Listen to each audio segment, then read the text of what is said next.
در اینجا بار دیگر تکرار میکنم که مهار خطر اتمی این رژیم یک راه و فقط یک راه دارد و آن تغییر دموکراتیک در ایران است.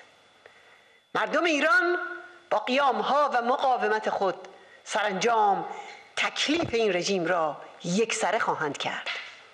اما سیاست عقب مانده مماشات از نظر سیاسی یک شکست بزرگ و از نظر اخلاقی رسوایی بی سابقه‌ای دامنگیرتان خواهد کرد. اگر در غرب اراده‌ای برای مقابله با فاشیسم مذهبی و خطر اتمیان وجود داشته باشد، باید خود را با مقاومت و قیام مردم ایران منطبق کند. بر این اساس در اینجا از جانب مقاومت ایران بر چند نکته مهم تأکید می‌کنم. یک، از جامعه جهانی می‌خواهیم که رژیم حاکم را وادار به پذیرش انتخابات آزاد کند. یک انتخابات آزاد تحت نظر ملل متحد و بر اساس اصل حاکمیت مردم و نه اصل ولایت.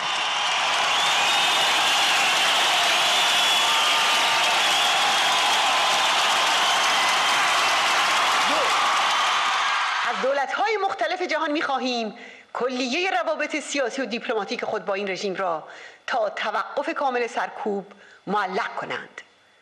فاشیسم مذهبی را از نظر تجاری، دیپلماتیک، تسلیحاتی و تکنولوژیک مورد تحریم قرار دهند و سفر سردمداران رژیم آخوندی به کشورهای خارجی را ممنوع کنند.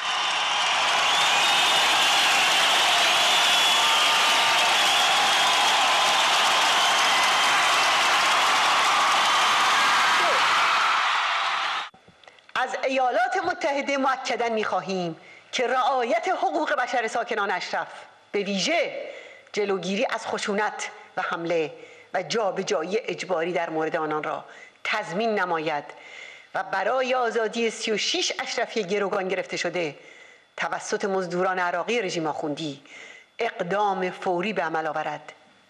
یعنی به خواسته اعتصاب کنندگان و متحسنینی که نزدیک به 2 ماه است در برابر کاخ سفید ایستاده‌اند گوش دهد.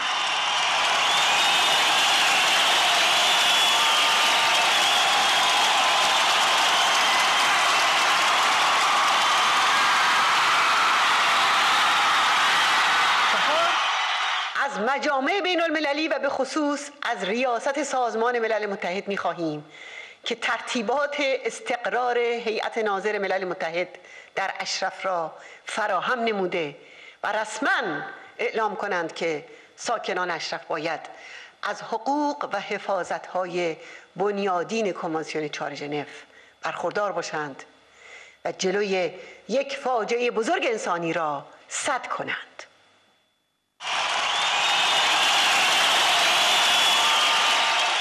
هموطنان عزیز، در مقابل رژیم ولایت فقیه که در دوران پایانی خود همه قوایش را بر مهار قیامها و سرکوب اشرف متمرکز کرده، ما به پایداری و همبستگی مردممان اتکا کرده ایم و یقین داریم که این پایداری سرانجام بر استبداد حاکم پیروز خواهد شد.